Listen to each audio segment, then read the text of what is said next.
It's another big week in sport. Thanks for joining us on the Semi-Pros. Huge show tonight. The NRL coaching merry-go-round. They're jumping on and off, and there's probably a few more to fall yet. So we keep asking the question, will the Walkers get a go? We're going to talk about that. Ben Walker joins us a few weeks back. They were all but linked to the New Zealand Warriors job.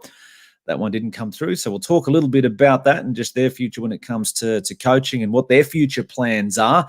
So Ben Walker is our ITP Toowoomba Haynes Wilson special guest on the show tonight. For the Southern Hotel, we'll have a look at the shot clock. We'll put the focus on the DDBBL. The big draft night comes up on Friday night. Probably another show can't go by. We'll probably talk a bit about the Broncos and what another week from hell it's been for the Brisbane Broncos. And then for Hogans Family Jewelers, we'll look at our rocks and diamonds of the week. And hopefully, we can help you find a winner or two on the punt. That's all coming up next on the Semi-Pros. Just about done, mate. Surely. There you go. That's outstanding. That much talent running around in our own backyard. Ladies and gentlemen, the Semi-Pros. The Semi-Pros. Ladies and gentlemen, give it up. Let's go.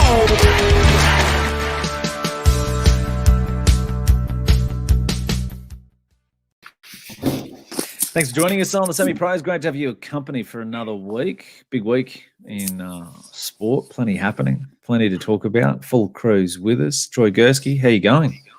Good, mate. Good. Just You're animated. Looking for, a bit like my footy team at the moment, mate, aren't I? Well, they're having a good time. I won't say too much, but yeah, obviously I've never seen a season like it. Bad to worse to whatever goes after that. So, Go and get a haircut and you get the sack. Yeah. Something you won't need to worry about, Troy, eh? Yeah, I had a haircut at Joel the other day. Yeah. Me and Steve went to the same barber, 2 for 1. Only did half of Steve's. Smart men. I'm growing the sides out. There you go, Steve. What's happening? Yeah, good. I'll tell you what, I rocked the NRL COVID situation probably a week early. It give it a spray last week for the few little indiscretions that they had, and I'll tell you what, they've raised the bar this week. It's gone to new heights. So, what a show they've got going on there, particularly the Broncos. But I don't know, just when you think you can't speak any more of the Broncos, you'd be getting sick of it. It just takes a whole new level. So unbelievable, isn't it? I don't know if there's been a team in such a heavy downward spiral that just keeps going and escalating. I can't remember, have your controversies and your sagas, but where do we get to the bottom of this? And the rumours circulating this week. Jeez, isn't that insane? And it's funny. Look, I can't even fathom that it could be half. You know what I mean? I'm sure we all know what we're talking about. We've seen the amount of different rumours or whatever else that sort of exists there, and they sit there and they're like, people say, "No, seriously, the last one, this one is bang on, like fair income. This one is definitely right." Like there's about 50 different stories. So the problem is you can't even think, "No, that's not true. That can't be right," sort of thing. You think, "Well, might be." So, well, you have to at the moment. But anyway, Joel, how you going? Yeah, I'm on the same. I'm same rain of form there with Steve. Just when you think it's getting bad to worse, the Bronx, and just what's next? The boys sabotaging the season because they're having a shocker. They're just trying to ruin it for everyone else too with the go and have a pub feed. We're all clear on that. And then you saw there was a thing now by the police. Oh, this pub feed thing. Come on now, I bet you every club's done some little thing of breaking COVID rules. Everyone has in some way, and Broncos just getting beaten up even more. Jeez. Easy Not targets, first. mate. Oh, exactly. They are. They are, Joel. They're easy targets, aren't they? Yep. Not the first time they've been in dramas with the Brickies laptops either. So they said they went down there again. So. Oh, was that what they were doing? Oh, some were in the pokey room, some were whatever, mate. It's all happening. So. Well, Joe probably would have been down there ripping 50 off them too. Actually, we'll probably bring up all this a bit later, but I just want to Pengai Jr.'s got the sack apparently, or he's going to be sacked There's got to be more to that, surely. You can't get sacked for that offence. Exactly. For the simple offence of he broke COVID. There's got to be more to it. I think the Broncos are looking to offload him, and that's their way of doing it, in terms of they're sick of his on-field indiscretions and now his off-field stuff. I think it's their way of bulleting him. He wants to go too. It's got to be off-field, hasn't it? Like on-field, the bloke can play. He certainly can play. It's got to be all his off-field stuff. When he's on, but like in terms of he's suspended for half the season too. You wouldn't offload him for his on-field stuff, but for the way he plays the game. So you're happy with him playing two or three games a year? He plays more than 2 or 3, mate. Come on now. I think he's played 3 since he's been back in the bubble. You're stretching it a bit now. He's got some ability. You're not going to sack him with his football ability. Obviously, he's a goose off the field, and what he's doing off the field. Yeah, he's got some concerns. So good leadership from the big fella, anyway. Yeah, the one you want steering the forward pack around, isn't it? It's around Haas and Fafita. No wonder he wanted to leave. So what happens when you put 19-year-olds in charge of football teams? So how the Broncos going now? Obviously, they were desperate to keep Fafita. They probably were just sitting there saying to Junior, surely you could have done this a month ago, mate. It would have made our life a lot easier. We could have thrown 1.3 million at Fafita and kept him. Not now. They got a bit of money, hasn't it? Yeah, got to be. On the flip side, a lot of money the Titans spent, but it's given them a little bit of a buzz down there. They're playing some good footy, and people are starting to talk, and there's a bit of upbeatness in the air. So it's done what it needed to do for the Titans, and he hasn't even rolled up there yet. Heap of the old Broncos jumping ship too. I'm saying. It's got the fans going, like Steve said. His brother Robbie's talking 6 in a row premierships for the Titans. 6 in a row. Oh, yeah. Starting 6, next year. He said 6, maybe 8. Who knows? They must all drink the same silly stuff in the Glover household, eh? Wasn't he talking 4 or 5 in a row for the Knights? We'll be close. Tell you what, we'll get them. I'll tell you what you won't need to worry about. Looking for a halfback. You've got 9 of them sitting there. Yeah, well, we're going to have to put someone into hookers. So we're going to have someone's going to have to go in there and get season-ending injuries this week. It's a curse. We're the 9. Yeah, wouldn't you say, look, just give me 18, mate. 18. Yeah, exactly. 9 for sure. Whatever you want, I'm just not wearing 9. So, anyway, semi-pro soapbox. What's on your mind this week? What comes up, Troy? Bubs' banner. Well, obviously we'll touch on it a bit later, but yeah, on the banter side of things, the DDBBL owners, they love the banner. You see a few of the boys doing interviews this week, and putting laying a bit of crap on the other owners, saying what they're going to do with their picks, what they should be doing with their picks. It's great to see the owners getting into it and getting a bit of banter amongst themselves. They started it last year. A couple of them kind of singled each other out and thought they'd have a bit of to and fro, a bit of chat between the two, and they've all carried on this year. So it's good to see them getting the comp going and starting with those owners. So yeah, bit of banter with those DDBBL owners. Good enough for Robbie Glover, plenty of hookers on the coast. So okay, they got a heap spare. Nice, Robbie. Gloves catch. What's on the soapbox for you this week? Give them in salary cap at that price too, probably. I don't know. What is going on? I suppose there's a bit of buzz around the horse racing industry. We've got a bit of a buzz this week with the babies having a birthday and getting into the racing ages, mate, and the Pat O'Shea plate just around the corner. So plenty happening we're on that. I suppose the brand new roll into Wheatwood in a few weeks, 4 or 5 weeks time as well. So all the festivities around that, the carnival time. I suppose the whole Toowoomba will get a bit of spring in its step on the back of you, mate. I see you're a big advocate and been out there pumping up the tyres of the carnival and coupled up with the Wheatwood. I'm very excited. Christmas has now changed into September. So in the footy grand finals in a few weeks. Actually, I just had a thought. So both of you guys have nominated for the DDBBL. Let's just say you get drafted. Isn't there a game the day after Wheatwood, Pat O'Shea Plate Day? What are you going to do then? Sorry? Depends what happens on Wheatwood Day, I suppose, isn't it? Have you signalled your availability for that weekend? Yes, I have, but there's always injuries that pop up during the season. A few things can go wrong, so yeah. You might do a Pangai self-sabotage. Yeah, self-sabotage. Haircut. If a little pony gets up that we're involved with, or gets a run to start with and gets up, who knows? Yeah, interesting. It's probably good information there for I think Steve might have even said he was unavailable. I'm not sure. Oh, did you? Yeah. I'm out, 100%. If someone's better enough to pick me up anyway, I probably wouldn't break into the 11, but I'm definitely out. Win, lose, draw, non-runner, I'm out. If you're anything like you were last year, you'd be no chance of playing it Monday. That's what I was going to say. He was mute last year. He turned up to golf at 12 o'clock and said, I can't look down to putt because everything was spinning. That was, mate, it was like drinking meth out of that stuff.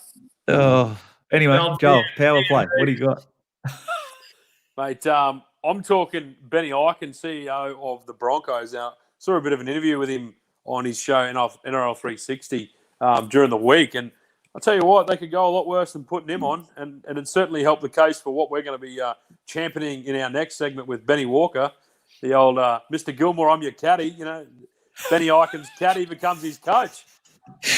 Yeah, nice. Wouldn't that be good? Yeah, we'll talk about that. That'll be an interesting one. And mine, I say this week on the soapbox, I thought credit to, we talk about some underperforming rugby league teams. How good are the Warriors going? Nothing to play for. Been away from home for however long it's been now. Blokes like Blake Green walk out, and there's other sides that sort of obviously as well why left to go to the Knights. They've beat the Tigers, who have everything to play for, trying to break into the 8. They beat Manly last week, same deal. So, you know, we see how bad the Broncos are going or the Cowboys are going, but then you see a team like the Warriors who are going to finish probably just outside the 8, and they've had more hurdles thrown at them, sacked their coach halfway through the season. So I reckon credit where credit's due, the Warriors. If there ever was a team that deserved, or that if there ever was a team that could have rolled over and you'd say, oh, well, it's just been a horrible year for them, I can understand, it would be them. Remember they got pumped by 50-odd by Melbourne that night as well. They had plenty of reasons just to – and you saw one of them against the Tigers. They're down 8-0 after about 8 minutes. So enough reason just to roll over there, and there's had nothing to play for, but they've just kept on digging and fighting. And as I said, I doubt they make the 8, obviously, but they're probably in the terms of a mathematical chance of making the 8. So the Warriors – good on them. That's not bad. Yeah, to dream the boys anyway. Hopefully they. Yeah, hopefully they I just think in terms of when you're talking about culture and all those sort of things, like while they mightn't have the cattle, there's obviously a pretty good spirit and culture in that group. So it's probably not the worst job. All of a sudden, it looked like a horrific job to walk into, I reckon. But now for Nathan Brown and Gus, anyway, Warriors. Let's see what happens. That's the semi-pro soapbox. We're going to take a break. When we come back, Ben Walker, a special guest, will join us. Hey guys, Cohen and Liam here from Haynes Wilson, and today we're sitting with Steve from Paragon Homes and checking out the new display home at the Lees. Thanks for having us, mate. No, mate, thanks for popping by. Mate, I'm a big fan of Paragon. I love the stuff that you guys do. It's really unique and sort of like I find like with our clients, they get it designed to their specific needs. Every build's different. I'm loving it. Yeah, mate, exactly right. And really, we wanted to give more to our clients. And the process that I used when I built our house and land packages went through, designed a brief around what we're trying to create within the home, the feel, how it needed to function, the purpose of the home, to bring together a home which really tries to target what you're trying to get at the end of the day, and create a home that's more than just a couple of lines that slapped on a plan, thrown on a block. Like there's so much you can do when you build a home, and making sure you get that better result out of building a home at the end of the day. When you get the keys, you get that elation, you walk in the door, it's somewhere you just love to be. Yeah, and it's just yours. It's totally different. Mate, love it. You're doing a good job, man. Really love it. Very flash. Love it, mate. Yeah. Good work. For Haynes Wilson, good to see. Steve, get a start with the boys with Haynes Wilson. A special guest. I think he's backstage, ready to join us. As I said, he's been a friend of the show. We've had him on a few times. Ben Walker, how are you? I'm well, lads. How are you going? Excellent. So, first of all, thanks for coming on. And you probably came on just so I'll leave you alone. No, I enjoyed last time. It was good fun. We had a good chat. Excellent. No, great to have you with us. So it's a good opportunity to have a chat to you. Now, Bits happened since we last spoke to you, and obviously we talked about the desire for yourself and your brother in the coaching ranks. You were heavily linked to the New Zealand job. Some reports said that you got the job. Unfortunately, obviously, we know that that wasn't the case. Can you talk us through what happened? Were you in the hunt? How close were you? Did you think you had the job? Yeah, pretty good story. We interviewed on a Monday night a few weeks ago with the owner, the CEO, Simon Mannering, as the ex-player, and the chairman of the owner's company. Interviewed very well. It was a really good interview. Had a good yarn for an hour and a half or so, and then it happens that the owner is living at at Broadbeach. He's a member of the Grand Golf Club down there, and so am I. So we teed up a game on the Friday. So a couple of us and Shane and I and the owner had a game, and about hole 8, our phone started binging saying that we had the job at the Warriors, and we were sitting next to the owner in the cart, so we knew it wasn't true. Had a few beers afterwards and shook hands and wished him all the best, and found out a week later that we didn't get the job. So that was pretty cool.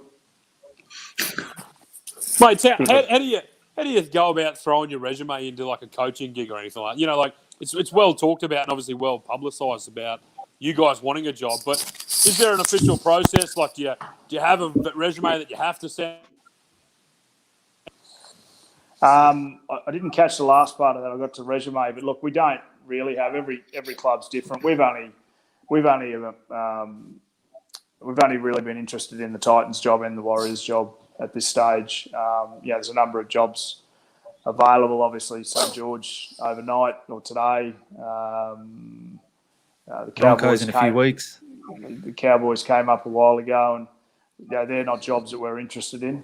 We're only interested in certain jobs, and the Warriors ticked a lot of boxes. So did the Titans, and no doubt there'll be others coming up that may interest our passion for coaching. Benny, obviously you guys aren't coaching at the moment. If something doesn't come along, in the short term, do you get back in at another level to get back into it, or what do you do? No chance. We did 9 years as head coaches at the Jets, which is obviously Queensland Cup and one level below the NRL. Had tremendous success there, so we don't feel like there's any need to do that any longer. So it's either NRL or bust, to be honest. So, which I'm comfortable with. Yeah. Mate, you mentioned that the Warriors was something that appealed to you. Is that because the style of sort of play that they're already accustomed to over the years, that they're prepared to throw it around a little bit more, and it suited the guys, your philosophy around the game as well? Yeah, a little bit. One driving factor was that they hadn't had any success. They've made a grand final, but they've never won one. So that's obviously a big one for us. To be the first, to be involved in the first grand final winning team would be something special. So that was something that really drove us. They naturally play an expensive game of footy, but the last X amount of years that coaches that have been there are Aussie coaches predominantly, or Stephen Kearney, who tried to play like Melbourne and try to play more like an Australian style, which doesn't suit them. And we felt we could get the best out of them playing the way that we know they play well. And they're a one-team town as well, which is a big thing coming from our history at the Broncos. We know how important it is not important, but how much success you can have at a one-team town and how much fun you can have doing it along the way. At the same time, being in Ipswich, being a footy town, and having the success we did there, we really enjoyed it. So it sort of ticked a lot of boxes, Auckland, and also their salary cap's in pretty good shape. There's a lot of room for improvement. But anyway, it's Nathan Brown's. Yeah. Why is it the case that you guys weren't interested in something like the Cowboys or the Dragons, as you said there at the start? Look, a number of reasons, but we sort of had links to the Cowboys as soon as that job came up, just through the media, names being thrown around, and we quickly squashed it and let them know that we weren't interested in pursuing a process up there. for a number of reasons, none more important than the other, but we just felt that's not the right place for us right now, and nor is St. George. Did you feel you were close to the Warriors' job? Yeah, pretty close. We felt, but look, you don't know. Everyone comes out of an interview thinking they've ticked all the boxes. Look, the feedback we've had from the guys, they've been very transparent, was that we went to them with a 1-year option. We just wanted a 1-year deal. First and foremost, to prove our credentials as a coach and to show them that we don't need a job. We're not a coach that's out of employment like a lot of the guys at RSAC. They don't have any other jobs. We've got businesses, so we don't need the security of 3 to 5 years as a contract. So we went to them with 1 year, and in the end, that sort of backfired against us. They thought that we were probably just there for the 1 year and coming back home again. They're after a long-term coach, and that's okay. We could have stayed there for 10 years, who knows? But we just wanted the 1 year initially to prove our worth. What did you guys say to each other? So when your phone started tinging, you're playing golf, you're about to putt for probably birdie or something, knowing yourself, and they say you got all these messages saying you got the job. Would have been an interesting conversation. It kind of was, but we've been around long enough to know that rumours start pretty quickly. So someone at the club obviously saw us. I've only got 10% battery left, guys, by the way. Right. Someone saw us teeing off on the first, and it took about an hour before the rumours started on social media. So we knew, we were obviously aware that it wasn't the case, but it did make pretty good conversation while we were playing the game anyway for the last 10 holes. Benny, we're talking about job opportunities and the like. Someone like a team like the Broncos, something so close to your heart, being a junior there, would that sort of role, a job there, would that interest you, given that you guys live locally? Like I said, the juniors come through there. We haven't really given too much thought. Anthony's employed for another 3 years, so it may come up, may not. Yeah. Mate, last time we spoke to you, we had a good chat about Sam. Where's he situated at the moment, mate? What's happening with him this year? Yeah, he's in the bubble, so he's turned 18 in June 16th, so he's now 18, so he's back in the bubble. So he's not enjoying it, to be fair. Like, none of them are at the moment. They're all in lockdown. They go from home to training to home. They can't go anywhere else and get a coffee or have dinner or play golf or whatever else. So, he's not overly enjoying it, to be honest. He's loving his footy and that sort of thing, but he's not enjoying the living arrangements. But it's just what they have to do for the next 9 or 10 weeks. But look, he's doing really well. He's having a good time despite the conditions that we're all in at the moment. On yourself, Benny, are you guys resigned to the fact that that dream of coaching NRL mightn't happen? Yeah, possibly. But look, as I said initially, I've got a business. I've got employment. I don't rely on coaching to pay the bills. So, look, it'd be wonderful if we got an opportunity. But as I said, I'm not going to lose any sleep at all if I don't ever coach. Yeah. What I'll do, if you don't mind, I'm going to run around and I'm in my office. I'm going to run around and grab a charger. How good's technology these days? I'm going to grab a charger because I could just drop out at any stage. So someone will have a charger in my office. But it doesn't, as I said, they all still work. Really, I got one here. I think he's avoiding going home to the kids. So he's wouldn't be probably. That's Adam there. So as I said, James, I'm not going to lose any sleep if we don't coach. But it'd be a shame if we didn't get the opportunity. You probably led to my next question, I was going to say, but you must feel, and everyone talks about it, is that give the Walkers a go. Just an opportunity. You need someone that's willing to take that chance, and it's like a lot of things in life, but you just need someone who's willing to give you a shot. And you've, as you said, with the Warriors, the Gold Coast, were a couple of reasonably good options you would have thought, but it's how do you break that? How do you get someone to go, yep, let's give him a crack. Let's give him a go. Oh, it's really interesting. Geez, that's way too close. way too ugly. It's a bit head for radio. Let's go back to radio. How do you break it? Like, I don't know. It's an interesting one. You know, every time someone initially, when we first went for a job, said it was a risk, and I sort of don't really understand why. Now I can only see me. Can't see anyone else. So what's going on? Yeah, it's good. You're right. Keep going. That's supposed to happen.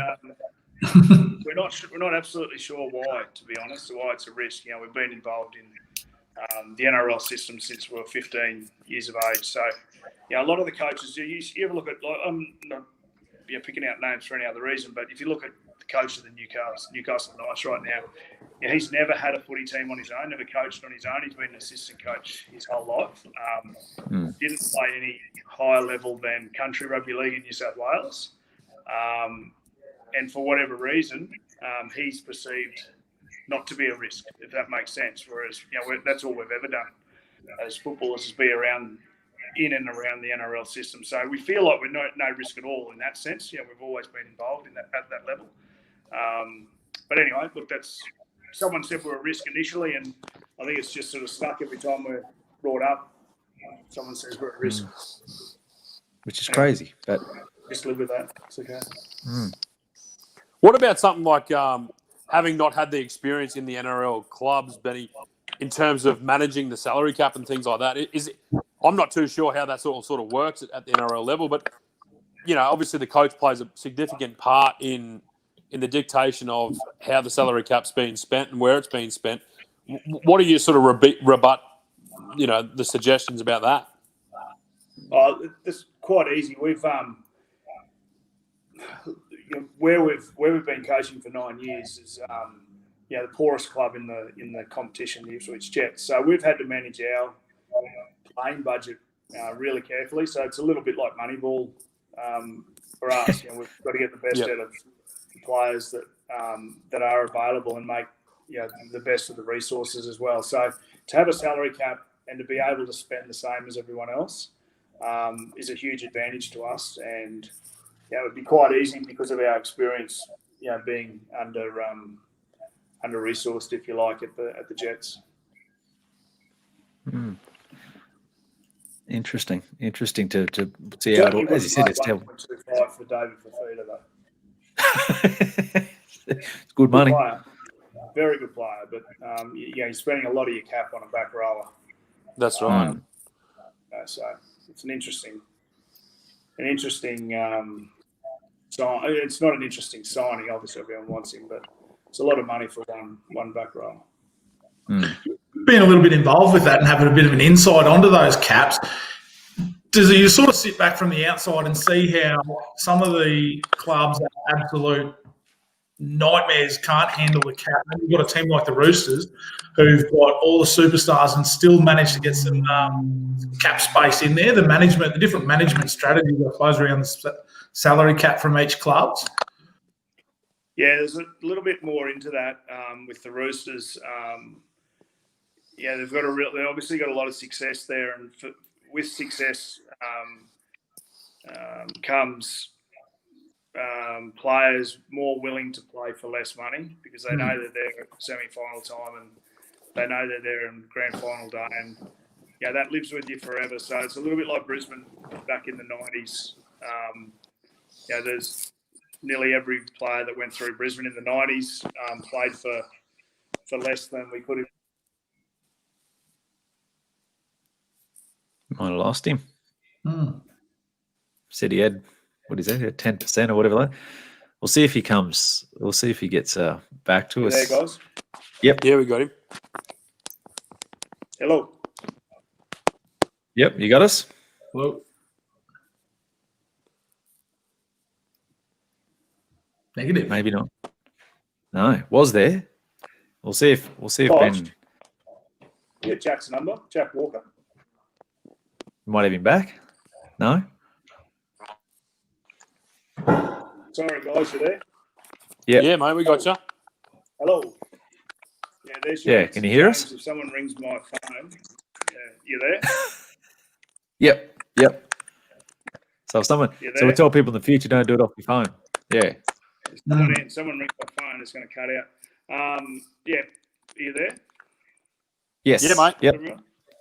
Yeah. So with success that the Roosters are having, they're able to manage their cap a little bit easier than some of the struggling clubs have to pay overs to get players there, and then that puts pressure on the cap all the way down to the bottom. The Titans are a classic example. They've paid really good money for players that probably don't deserve it, only because they need to get them there, and then that puts pressure on them for years to come. So it's important that clubs like Brisbane, who have always had that stronghold of getting the best kids, don't fall into the trap of paying too much for players. Otherwise, the effect it has lasts for years. Okay. Obviously, we know you're busy mending of things, so we'll go around the grounds. Last questions. I'll start. Mine might be complicated and not controversial, but I do want to ask you about. But I do want to ask you about the Broncos. Now, I know obviously you've played there. Your brothers have played there. There's an association there. Any ex-player, I think, or anyone who's involved with Brisbane had struggled to see what's going on at the moment. One, what is going wrong there? And two, dare I ask you now, your son was involved with the Broncos, and why he said they made that decision, and totally understand why they went to the Roosters. Did you have any concerns with as a family, any concerns with the Broncos and the path they were headed, where you thought, well, Sam would be better somewhere else? Two-part question. First part of your answer, I don't know the answers there unless we're involved, we don't absolutely know the answers. But I had some fairly grave concerns for Brisbane as early as last year when they didn't really come to the party with Sam. And I'm talking about Sam, coach, not as a dad. I never talk about him as a dad unless I preface that, as that. But as a coach, he's the type of player that you could see potentially having a team built around him. And he's come through Brisbane from the age of 12, and then when it came to the crunch and they had to sign him and step up and sign him and show him his worth, they sort of dropped the ball there. So it's a little bit concerning, to be honest. And you could sort of see that Brisbane were going to, if that was their mantra on a local player who'd been with the club since he was 12, you sort of thought, well, there'd have been some strife with others. No, you answered my question well then. I appreciate your honesty. Joel, we'll go around the grounds. Yeah, mine was very much the same, actually, but it was more around Sam. So you spoke about him being involved in the bubble there. Is there any suggestion we might get a glimpse of him in the NRL this year, mate, to the best of your knowledge? Or do you think that, obviously, the Roosters, with the setup that they run, and they've got some pretty handy players there who are just in front of him, I suppose, in terms of position-wise, will they just look to nurture him through, do you think? Yeah, look, we've all, I sort of know right now he's ready to play NRL. He was ready 2 years ago if his body was ready. He's that far advanced. But he's obviously got to grow into his body a little bit. He's just turned 18, so we all have to be patient there with Sam. And he's going to play NRL, and he's more than likely going to have a decent run at it as well. So it's important that the Roosters don't rush him. I mean, it's not if he plays or if he's the player to take over at halfback or anything. It's probably just when his body is ready. He could play games this year without a question. Whether they do or not, it's up to Robbo. Steve? Yeah, mate, off the footy, we're pretty keen. We're throwing a spanner in the works to get over and to get the handicap down, to get a few chances over in the States and go and run around there and play a few tournaments. How's that travelling for you? Is it going the right way? You're cutting out there, Steve. You said something about my handicap in golf. Is that right? Yep. Yeah, how you going with that dream to get to the States? Is there a way down to get you a start on the tour that you were looking at overhead in the States? Maybe a Queensland PGA start. If anyone else can hear you, Steve, I think you said the Open in America. Is that right? Yeah. Yeah. How you going with your golf? How you going with your golf? Not real good. I think I've plateaued. I'm sort of up and down from around sort of 4 to 5. I need to get a really good run at it, mate, to get down. I'd like to sink my teeth into it for 6 months and really rip in. But really, I'm only a hacker with a dream. That's all. We're all hackers with a dream. I'll be better than a hacker. Did you skin old mate that owns the Warriors or what? Did you take him for a bit of money? Or? The owner of the Warriors? Yeah, did you take him for a bit of money that day? Or? Got something then. He wouldn't press me on the 18th for 800 either. He was happy just to pay the 400. I was a bit disappointed in his. Yeah, he knew he wasn't the coach for you, that you wasn't the right fit for you then too, eh? Maybe that turned him off. Yeah, this is not going to work for me either. So, yeah. Not going to get it. He's definitely not getting it back anyway. Troy, last say. Hey mate, okay, we're looking 4 or 5 years down the track here. Some people can coach their kids. If you get the chance down the track and you get an opportunity to coach Stan, could you do it, mate? Could you coach him?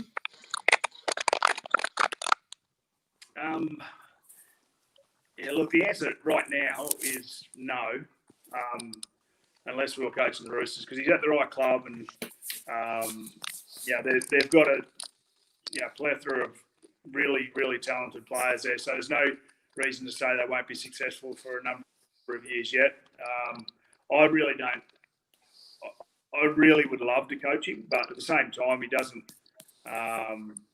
We don't need to be involved together for me to have a bit of input into his career anyway. So it's great. It'll be great watching him from afar, but it'd be super to work with him because he's a talented kid. You want to work with all the talented ones, but not right now. Yeah, no, well, we look forward to watching that journey. Actually, I know I said it was last question. I want to ask you the last one. We know you're close mates with Ben Eichen. Your thoughts if he got the opportunity to be CEO of the Broncos, would he be a good fit?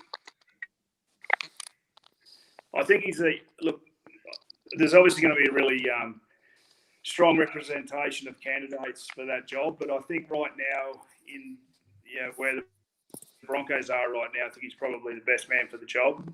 Obviously, I'm biased because I'm mates with him, but he's a super intelligent guy. He knows his footy.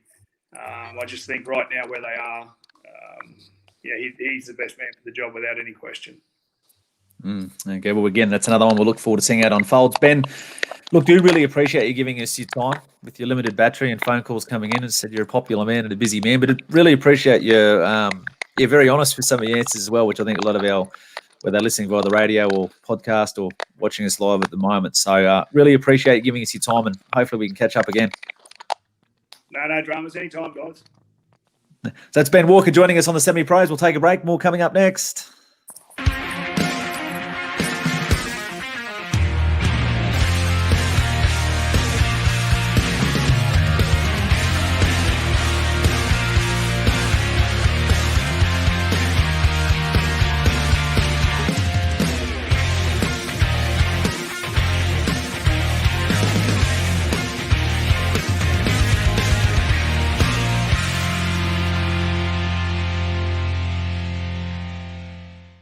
At the Southern Hotel, our Sunday steak special has been so popular, we want to offer it on Saturday too. 180-gram rump mignon, 400-gram New York cut T-bone, or a huge 500-gram grain-fed rump, all for just $23.95. It's better at the Southern.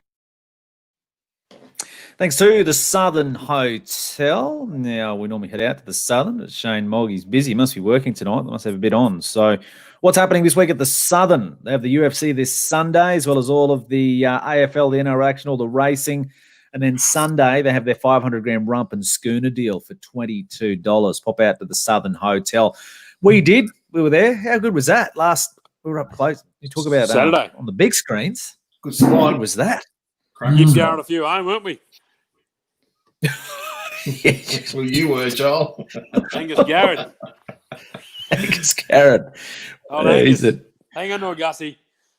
Yeah, he hung on to the first two anyway, but I don't know how he went from there. So, but yeah, no, pop down to the Southern, going great guns out there. Service is amazing, and also hats off to them as well. I was been in different venues across the place and that, and to see they were very, very, very, very diligent with the COVID requirements as well. So I think that's a great sign as well for public health, etc. So, but no, it was really good to get out there and see the guys at the Southern. Guys, I was just thinking about Ben Walker. How good was he? Like he was. I sort of threw a leading question out there with regarding to saying, did you see anything on the wall, or does this have anything to do with why Sam went where he went? And I kind of expected a straight down the line. Oh well, this was just the best opportunity, so away we went. So very interesting to hear that take on how that went down, or why potentially Brisbane didn't come up. You're a good journo, mate. That was a great question, I thought, and the way he answered it was superb too. I was surprised. Best move Sam's made, isn't it? 100%. 100%. I know there'd be a few more in that boat too. What's happening there at the Roosters? So I see they gave young Lamb a crack the other night. Yeah. So what Sam would be putting next in line in the halves, wouldn't he? Yeah, well, there's Kyle Flanagan still there, but they've dropped him for unknown reasons. But the talk is, a year or two down the track, they're looking at Keary and Walker being the halves. I think Keary's one head knock off of retirement, though, isn't he? Like he's had a heap of bloody head knocks, and he's been around the bush, but he's a great player when he's playing. Yeah, how old absolutely. is he? Is he 30, Keary? 29, 30? No, wouldn't be 30. He'll be playing State of Origin this year anyway. Yeah, gun half. So. But how wild a story is that though? That he's on the golf course with him when the media speculations out there that they've got the gig. Doesn't take long, does it? Celebrating. Tell you who the owner. He lives 2 doors up from another good mate of the show, Whitty. Michael That's Witt. right. Yep. Actually, just on your question before, Bub said Keary's 28. 28 years of age. So 29 this year. Maximise what next 3 years? He's probably going to maximise, hasn't he? So well, there you go. Shot clock. Will Sam Walker play NRL this year? If you're the Roosters, you're Trent Robinson. Do you play him? I'll give him one game. Yeah, you might get a game right before finals there. Just to bloody minute. Just a sniff. Yeah. Off the bench, throw him in halfback. What do you do with him? Probably a bit off the bench. Yeah. Yep. Just to give him that taste of what's going on. Give him those 20 minutes or so. Yeah. Steve, would you play him? Not if you didn't need to, and he didn't have an injury, I don't think. So just roll with who you got. They're going pretty well, and I think Lamb's got good raps on him too. And I thought Flanagan was playing some pretty good footy as well. I thought he was going well. And then he's always been dropped for form reasons. I was like, how about he's only the leading point scorer in the comp. Yeah, I don't know what he wanted to do, but anyway, I thought that was pretty harsh. So then the old man straight on the blower too. Straight on the phone to Robbo. Why you dropped me son? Do you think Robbo's just playing a few mind games, getting his team up ready for finals? 100%. Bit of competition for spots there. Yep. 100%. No doubt about it. Smart. But he always does stuff like that. Though, remember last year he brought Sammy Verrills in, and they're talking, Jake Friend won't even make the team for the GF. Sam Verrills is going that good, and he's always got that one that just keeps that competition there, doesn't it? Oh, they need to, yeah. Especially with complacency, because basically the bench guys aren't having a run, so they're running around training. So put a rocket up them. So probably smart. That's why I'm with you, Steve. Exactly the reason you said. That's why I reckon if they don't have to, they won't play him. Just because they haven't played any footy. They would love to have seen him play some footy. I know it's pretty hard from the moment. Obviously, as you said, you'd be going mad, wouldn't you? Like you can't. You're not. You actually, it's a tough time for if you're not in the NRL and playing in the NRL, but you're in the squad and you're not playing at all. Yeah. It's hard. They're probably one injury off him playing, but. Well, that's right. If he's needed, I think they. As Ben said, obviously he's ready to play NRL. So if they give him that opportunity, we'll I don't know. We'll wait and see. The other thing I want to talk about in shot clock, Bubs, you talked about it a bit before in the opener there, the DDBBL. It's pretty exciting. So I put up a post the other day just asking people who they thought the top 6 would be. I don't know if you guys saw that. You reckon that's close to the money? There are a few interesting responses to that as to who'd go 1 to 6. Be interesting. There's a few ducks and drakes getting played by the owners and the captains at the moment. I think Wood, I think Wood's the bloke to go 1. But if he doesn't, and they go another way, I reckon they'll go Gillum, because they know they get the full season out of Chrissy Gillum. Yeah. So whereas Wood, they might only get 3 games, 2 or 3 games maybe at worst. So they might go the way of Chris Gillum. He'd be a good option as well. Keeper bat, great opening batsman. Queensland Country's one of their highest run scorers last year and a good keeper. So wouldn't surprise me if they maybe switch and go him. Yeah. Is that Valleys? They get picked first, don't they? Yeah. So the last in the captain draft. So you can speak to us openly and honestly now, Troy, because you're not a captain, you're not involved in choosing a team. You've had a look at the list. Yeah. There are a few sleepers in there. That's the key to this. Like we said, it's like that money ball that we talked about. It's getting those guys, and you would have known it very well last year, obviously, with your involvement as a skipper. It's about trying to beat the cap, trying to find those guys that are I guess that maybe you get plenty of bang for your buck for their price. Dan Borrow's on there, Troy Gursky, number 1 pick. Yeah, thanks, Dan. Good on you, mate. Dan's not going to wait for you. Dan's not going to wait for you at number 2. I'll give you there's a couple of sleepers in there. Yep.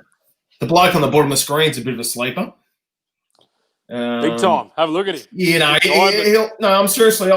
But in all seriousness, there's always a position for a bloke who can bat middle order and come in and clear the ropes. Seriously, each team needs someone that can come in and go.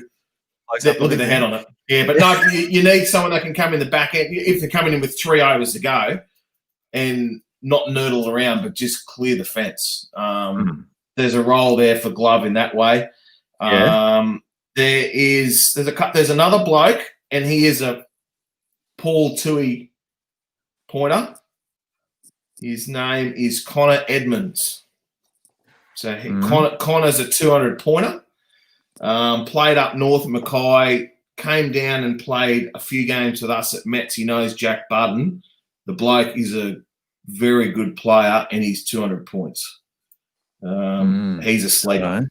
He's a sleeper for sure. Okay. And that there's some good under 18s there. There's a Dan Brown.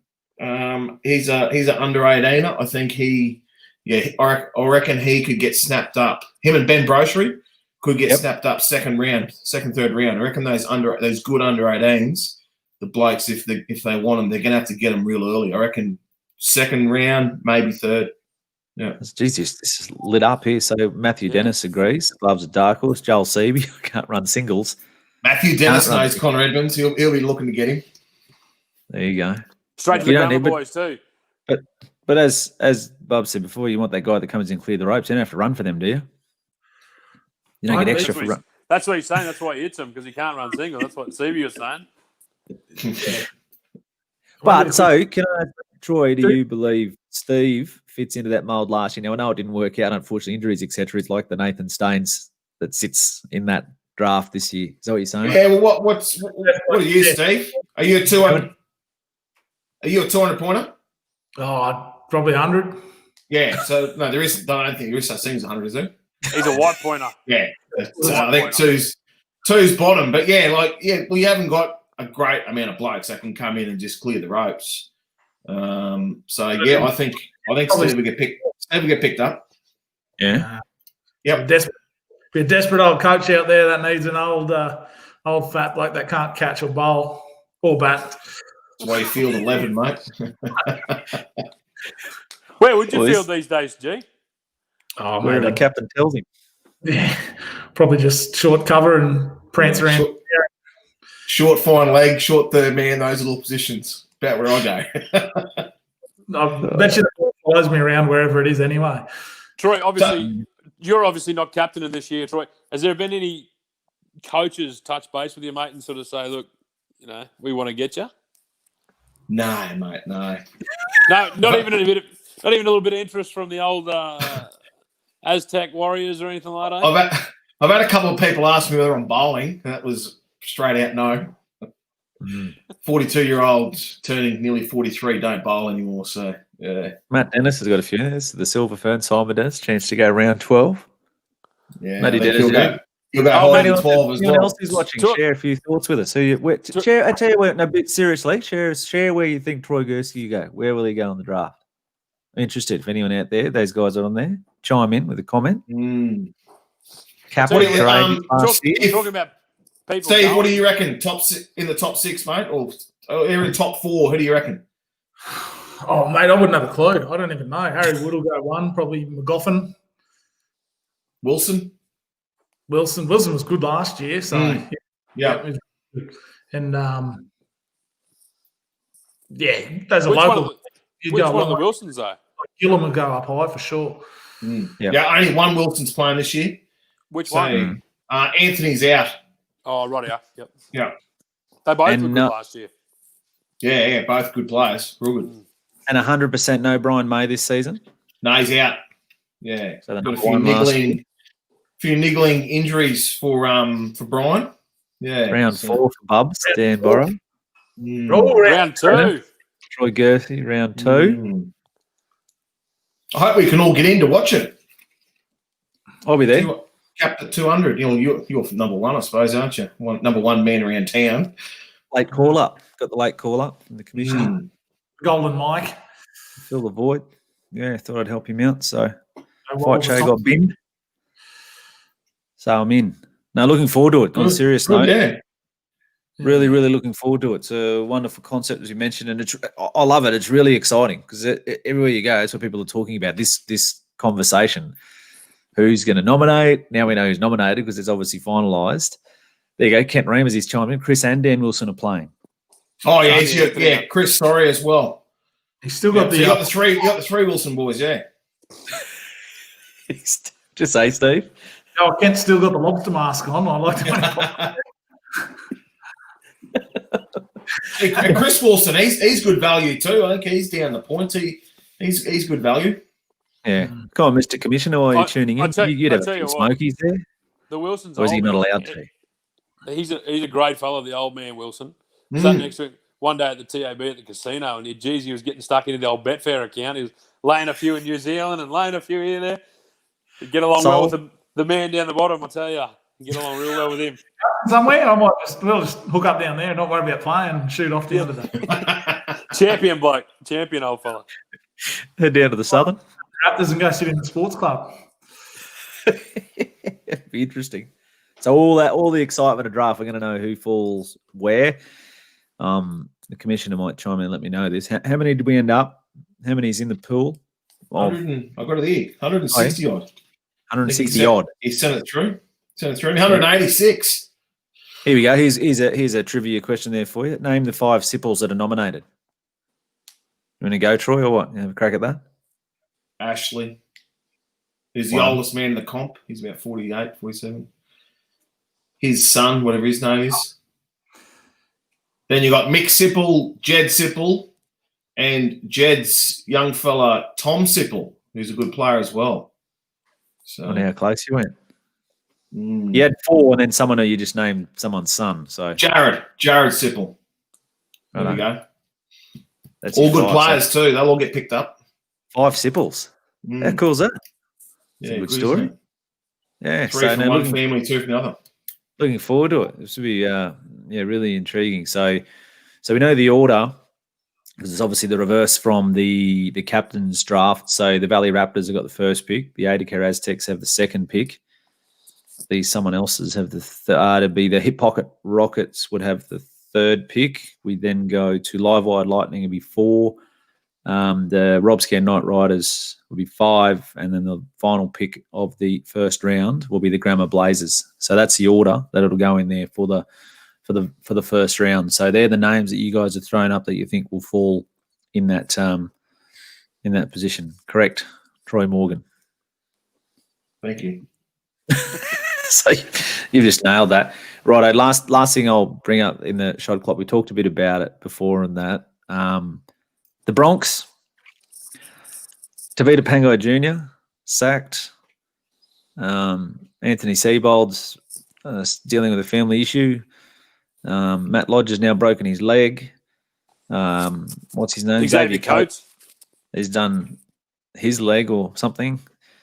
Some blokes turned up at Red Hill on Thursday and dropped off his jersey at the front office, apparently. Signed jersey, just dropped it there and ran as if that wasn't immediate. Did he burn it? That's what I mean. If you want to make a scene, I thought, of course, he did it when the media was around, everything like that. So, I don't even know what my question is, but I don't know.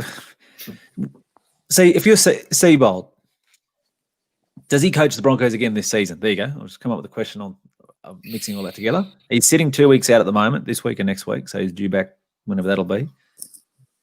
Will he get the opportunity to coach the Broncos again this season? Will we see him in whatever round that is in a couple of weeks' time? I'll go yes. Yeah, I think he'll be back. Obviously, he's not going to be there next year, but I think he'll be back this season. Yeah, and there's no chance unless some of those rumours are true. There's no chance. There's no chance he's there next year, is there? Like none. Has to be. None. Absolutely none.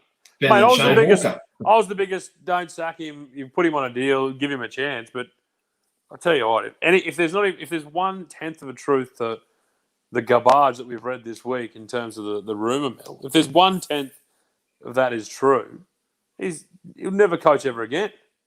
And he's surely he's got to fall on his sword, and there's no coming back from where he is. It's got to. Exactly. I reckon for your own pride, you've just got to swallow it, put it on a table, mate. This is a circus. Fall on your sword and walk away, sort of thing. Surely he can't. But would you do that if you know you're never going to get coaching? I'd be finding the biggest rock and I'll be digging as far under it as I could get and not coming out. If I was in his system. As if you're going to walk away from a couple of $1 million when you're never going to get a coaching gig again. That's why he'd be just saying, oh, well, you've employed me. Sack me. Exactly. Yeah. That's right.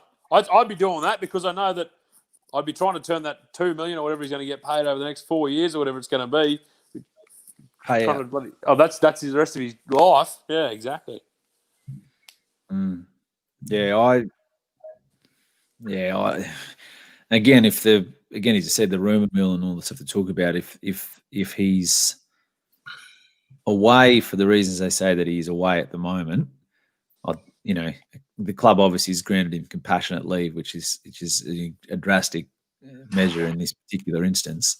I don't think you can bullet him during that, granted exit for compassionate reasons. So, yeah, I think he'll be back. But as we said, it's just going to play out ugly again. It's going to play out very similar to the Wayne Bennett, well, sack me or don't sack me. I'm staying. I'm going in 2 years' time. Then you'll sign him. The way Wayne just played him off a break in the end, they had to sack him. So if Seabold's learned anything from following that saga, and as you said, he's probably just got to stay the course and know the inevitable's coming, but not make it his call. So I was here to try and turn it around. But they've sent me packing, so that's it. Who's got the reins this week? Peter Gentle. Heard of him? Who? Peter Gentle. Heard of him? Gentle Giant. No. That's him. That's what they're talking about. That's the other thing they've said. Who's his assistants? That's why they sort of were saying he needs to bring in a Kevin Walters or someone. They said he had some no-name assistants, and whether that's fair or not whether that's, to be honest, the problems they got, I think, are well beyond who's got the old ass coach beside their name. I'll give you the red eye. Got a lot more dramas. Imagine old Gentle Hands gets him up this week. You can piss him home. Against Canberra. Canberra are supposed to be at -2. No chance. Yeah, probably right. Could be 50. Well, you don't even know who Gentle is, mate. He could have the capabilities to get him up on the bus trip down. Couldn't go any worse. Legitimately. Couldn't they? Couldn't go any worse. Honestly, it's like you said, you couldn't make the question because you don't know what's coming next to the Broncos. Next thing, God only, from where it started this season, it looked a promising year. Yeah, it looked a real promising year for them in terms of young forward pack, young halves, all the rest of it. New coach. Finally found a halfback. And then to where they are now, you couldn't have wrote this in a script. If you watched the movie, you'd say it's fiction. It's real. It's happening. Could be a movie one day, Joel. COVID. The demise NRL, of the mighty Brisbane Broncos, eh? COVID NRL season. The end of Brisbane's NRL run. Demise of Brisbane and the year that Parramatta lose the GF. Here's a man who knows a little bit about leadership, Ian Reimers. Seabold said if he was not the right man for the job, he would walk. Who in their right mind could think, after all of the results on the field and off-field dramas, could think he is the right man? There you go. And I'll leave it at that. That's spot on. Wonder if Ian will walk if the Hip Pocket Rockets are 0-4. For the great Cavs. There's the rumours flying around the great seriously, Cavs. Never a truer word spoken. What he said there, that's right. Exactly. Well, I reckon we'll leave it at that. That just beautifully sums up the shot clock there. That's what should happen there. So, to our producer, I'm just going to roll straight on through here, looking at the time and where we sit at the moment. So that's thanks to the Southern Hotel. That's a look at the shot clock. So don't forget all the AFL, NRL is on there this weekend. They've got the UFC on as well. And that $22 rump and schooner deal sounds pretty good to me. All right, Hogan's Family Jewelers, rocks and diamonds. Sort of know what's coming here, so I'm a bit concerned. So, rocks and diamonds. So, thanks to Hogan's Family Jewelers, Lockie Hogan and his team. So, all your jewelry needs, pop down and see those. So, if you prefer quality, Hogan's is the way to go. Rock of the week. Oh, God, queasy with this. Joel, what have you got? Look, I know we spoke a lot about the Broncos earlier, but it's hard not to rock them for something. And when we're talking about players deliberately going outside of the bubble and doing the wrong thing. James, you spoke about the Warriors. Look at what they've done for the competition and staying here, away from their family, away from their friends, staying in Australia. You know, you take your hat off. That's continued the competition. And then you got these blokes in Brisbane who are absolutely taking the piss and going for a countery and have a slap on the brickies. You know what I mean? Like, that's chalk. And I know what you say, Troy. Look, it's just having a feed at the pub. Yeah, but this is upholding the competition. That's 10 of them. What happens if the NRL says, right, they've got to self-quarantine now? What happens to the Broncos? What happens to where does the competition go? Well, it'll hurt a lot of teams for and against. Ridiculous. That's what I mean. That's what I mean. You know? Like, it's just, well, what happens? They just have to forfeit or... And now, good point. It's selfish. And then you listen before Ben speaking about how Sam's going in the bubble. Exactly. That's an 18-year-old kid. I'm sure there's like what you said, Troy. I'm sure they're not alone in terms of people breaching it, but you know what I mean. Like that's a group of them. It's not one or two of them. I'm sure there is one or two here and there, but they're getting reprimanded. Why didn't they get stood down? It hasn't come yet. The police. No, they've been cleared. No, not by the NRL. They haven't. Why don't just? Well, if anyone else broke the bubble, they got stood down. They should just stand all 10 down. The police have cleared it. I think the investigation in terms of, you know, the COVID safe planning and all the rest of it from the pub. That's what's being cleared. But the NRL haven't concluded their investigation yet. Yeah, so anyone else that's broken protocol, they've banned them straight away. So why don't they just go and ban the 10 players? The NRL scared. Well, maybe that's what they. Because it's in a different level of restrictions. So this is dating back to when it was whatever. After they lost to the Sharks or something like that. Anyway, but the principle, the point you make, I get. Good. Broncos, rock of the week, they're easy every week. Troy, who are you rocking? Joel, that's who I'm rocking. No, I'm going to rock the Greek Freak. Old Giannis, the Greek Freak / UFC fighter. Comes out, came out yesterday and he's throwing the old Liverpool kiss. He's gone the old headbutt, the Greek Freak. He's just had a brain fade, hasn't he? He's copped his one match ban, but I think he's just getting a little bit frustrated at the moment. The old Greek Freak, old Giannis, and led with the head. So there's a few struggling in the bubble with that. So that'll be interesting to see how they go. Actually, the Bucks, the way they're going at the moment. Yeah, exactly. Few of them struggling. There's few of them. Damian Lillard. Wow, have you seen some of his performances? Can't shoot a free throw. 61 the other night. Had 22 in the fourth. Anyway, mine is I don't know who mine is the Sydney Opera House. Now that might seem strange, obviously, but did you see what they've done apparently during the week? If you read the press or what's going on there, so it's been described as a cash grab. You know, a lot of Sydney sporting clubs have the sales or some sort of emblem that obviously involves the sales of the Opera House, the Sydney Kings, Swans. There's a couple others there. I can't think off the top of my head.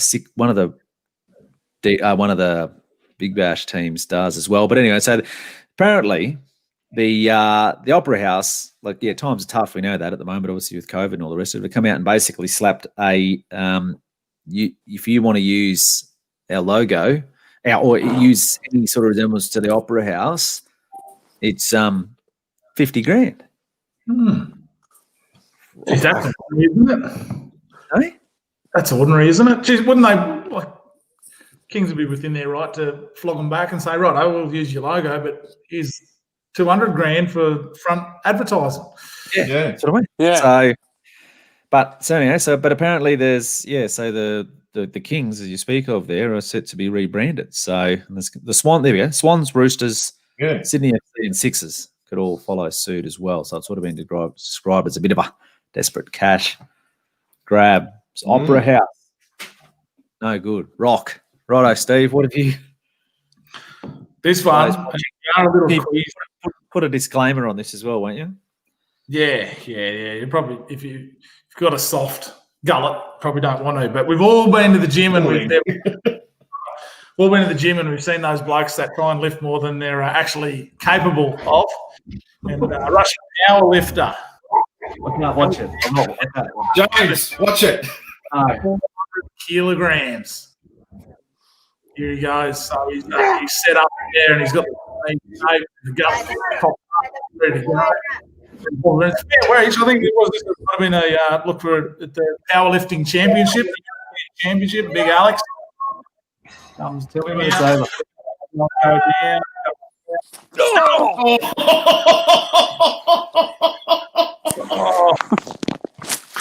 Big Alex, I think he got one white light and 2 reds on that lift. I don't know what happened, but I can't. Big Alex. I caught his ACL out here. Yeah. See that Big Alex has got a few knee problems going from that. So, he'd be flat out walking again.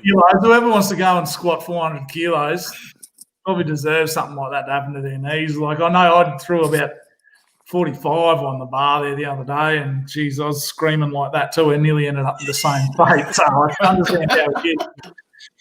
Alexander, I know he won't be trying it for a while, but anyway, you can be rock of the week for that. Oh God! He won't be walking for a while.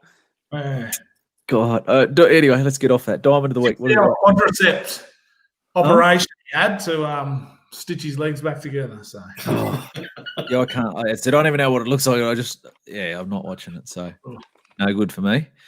Joel, what do you got? Diamond of the week. Let's go. Good stuff. I got Ajax Amsterdam's goalkeeper Andre Onana. He's from Cameroon and obviously plays professional football or soccer in the Netherlands. And he has provided electricity to his mother's town of Monguim in Cameroon by funding an entire electric grid. Previously, these guys have been using kerosene lamps. And it's been his goal the whole time. He thought, if I ever make it as a professional athlete, I'm going to do this, and that's what he's done. So, old Andre Onana, the shot stopper from Amsterdam, my diamond of the week. Yep, terrific. Troy? I'm going to go old, I forget his first name, Orbison, who plays for the Roosters. Mitch. Roy. Mitchie, rocked up 300 games. I think it was last week. I think it was. He's not the flashiest player, but he's been Mr. Fix-It for the Roosters for probably the last 4 or 5 years. I think he played the centres the other night. He plays back row. Yeah, he can play wherever you want. So he's probably not in their 17 when they've got their best team on the paddock, but with injuries now, he's still chugging along, old Orbison, and he's as good as seen bring up his surrounding the other night. It's been a good player. Scored a try too. Yeah, he got one on his big night. So congratulations, 300 games. There's only about 30 odd players that have done it. Did you see previously to that all the milestones he's ever played and he's lost them? Really? Yeah, first time he's ever won on a milestone game. Yeah. Oh, well, tradition's there to be broken. Steve? Shine bright like a diamond for Hogans. What do you got? Yeah. Basically, like, I don't know who the rock is, but actually the Queensland government and Queensland sport, like Queensland weren't flying at the moment in regards to this COVID. There'll be a lot of sports in the world ahead. I think the netball's shifted their whole season up around the sunny coast, based out of there. Looks like we're on track for a red-hot chance of getting the AFL grand final and a lot of back-end games there. And geez, without that, I suppose some of these codes, I'll just read them too. The NBL's looking at bailing out the Melbourne teams and getting them up and getting them into Queensland so that season can go there too. So, like... Toowoomba. Sorry. Yeah. So, the Queensland sport really... I know in trying times, creating a bit of a platform. Who's that bird? Hey, she just wants to flash off her big rock. Yeah, the big Hogans diamond. The Queensland government and they've done a really good job of managing what they've obviously had to do to be able to make it possible. But it'd be a shame, as like Joel said there, for blokes to go out and do something and then ruin it. And it's not even really ruin it for that. Like it could ruin all sorts of codes as well. It's much bigger than the NRL. So, but the way it's been handled and the opportunities, and it's going to be massive for these sort of places. I know there's a couple of AFL teams going up to Cairns, I think, basing themselves out of there, being GWS and so on. So, like, that's massive for those sort of communities too, to be able to get that exposure to these levels that they don't really get a front-on view of, really. So, exactly. Pretty good stuff. Because we're such a big show and have such a big following as well, so we can put the call out there to the NBL, Toowoomba. Send us the Breakers or United or Phoenix, somebody. We can host them up here. So no reason why we can't. So if the season goes ahead, which we obviously will hope to do. But it's a good point you make, Steve, with Queensland and sports. So everything that's been able to happen, like Queensland's now basically is the heartbeat of sport in this country. So even you look at the Horn Zoo fight, I know this was done pre-COVID, but if it wasn't in Queensland, it would have been. Sure. They went to Perth or Perth might have been right. If we went to Sydney or Melbourne or something, it wouldn't have been on at all. They would have been coming to Queensland and said, "Oh, how about it?" So, so the fact that that's on up there in Townsville, actually 2 weeks yesterday. So and then all the footy, as you mentioned, basketball, all those sorts of things that are happening there. So Queensland is doing some great. Deb's wanting to bring some of the games codes to Toowoomba. Got the facilities. So the Chamber of Commerce can get on board with that. There you go. So something for you guys to start tomorrow. Go to the NBL. Debs, go to Todd. He should have plenty of money. His horse won Wednesday, Peggy Celine. So go to the NBL. Anyway, that's another story for another day. So good opportunity for us to seriously have one up here. So let's see what happens in that space. What are we up to? Oh, but my diamond, sorry. Yeah, we talked about the bubble. We talked about teams obviously that are away from families and things like that. In the NBA, one team that's going enormous in the bubble is the Phoenix Suns. They're the only team that is undefeated since they've been in the bubble. So away from their families, we've talked about all the sacrifices. I know they make billions of dollars and all the rest of it, so it's well worth their while being in the bubble, but still you can't put any price, I suppose, on being away from family and everything that they are.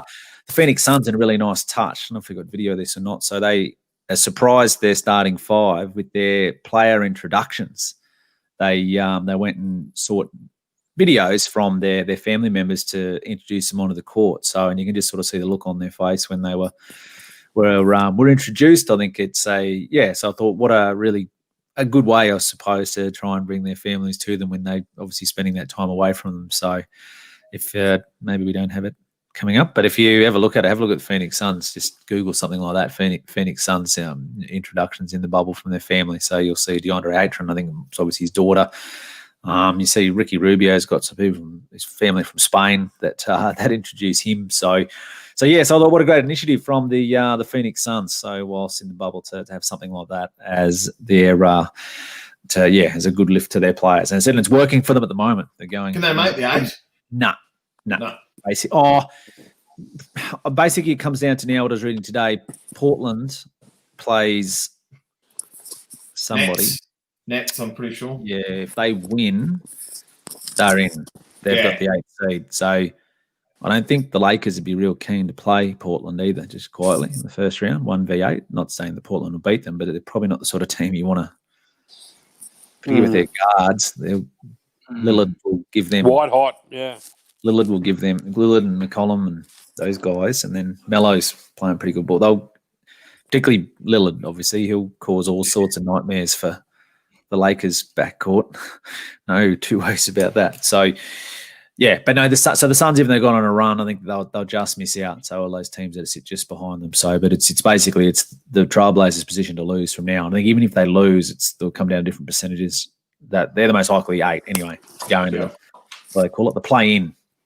So yeah, Phoenix Suns, they get my diamond of the week. Righto, what do we got in terms of winners? Did Kendall Jenner introduce D-Book? See that? Yeah, so Devon had some advice for her as well. So, in that game. Hogan's Family Jewelers, that's our Rocks and Diamonds of the week. For Hogan's Family Jewelers, can we find a winner to award a few diamonds? Yep. Got you on. Let's go. Yep. Eagle Winners. Farm, race 7, number 1, Snitch, Tony Golan, Ryan Maloney. This combination's been dead set low flying too of late. Old Maloney for Golan. First up, it goes ordinary first up, but I think this will be wound up. I think he won a trial. It was, You're selling the story well. Mate, I thought this was a good thing, and then I looked at the first up record for 5 starts, and it's only ever run second once, and that's its first up record. So, but I saw it's $4 into 360. So where there's smoke, there's fire, and like I said, won its last 2 in the last prep, 1,000 and 1,300, and then it's had a trial and it's sharpened up, ready to go. And obviously, Team Tony think there's something that to be had. They jumped in and got the early price. So good enough for me. Race 7, number 1, Snitch.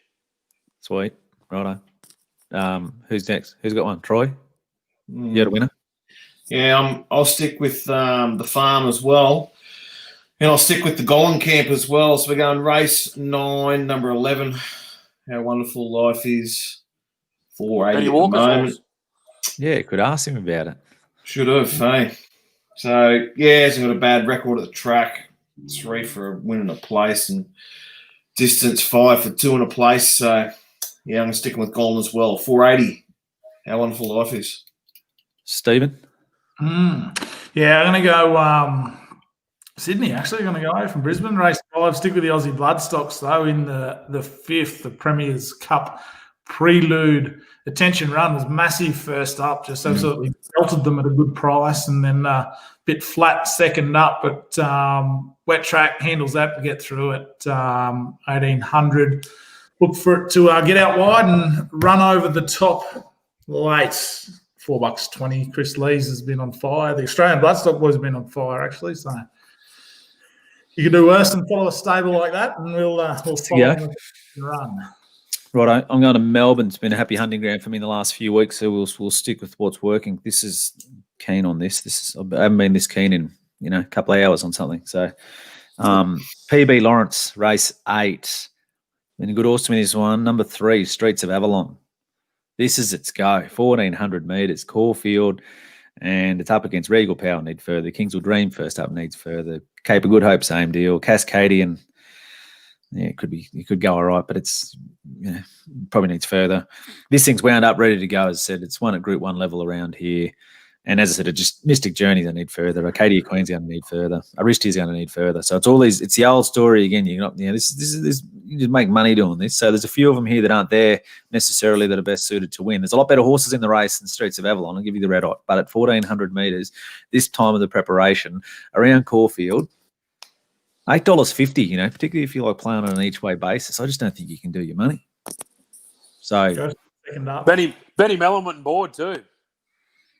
Well, so it goes good second up. No, probably doesn't. It goes as good as a snitch.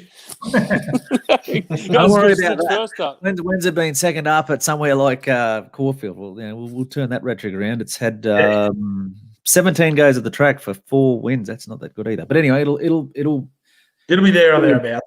It'll be in front for a long way. The track and distance is the one we want, boys. 9 goes at the track and distance. 4 wins, 2 seconds, 1 third. So there you go. Said Caulfield, 1,400 metres, rolling along out in front with a lot of these ones, as I said, where they'll be, bigger fish to fry. But and Benny Mellon on his back. Yeah, he can deliver a peach. Hopefully he's backed it, so that'll help us. So,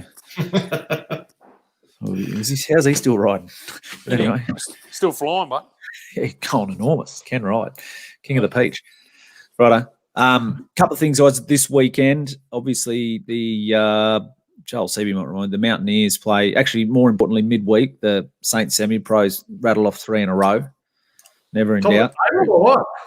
I doubt it. on our way. On our way. Yeah. We're sort of doing the reverse Broncos. We lost our first 2, never been beaten since. So It's our bubble, mate. That's what it is. Yeah, exactly.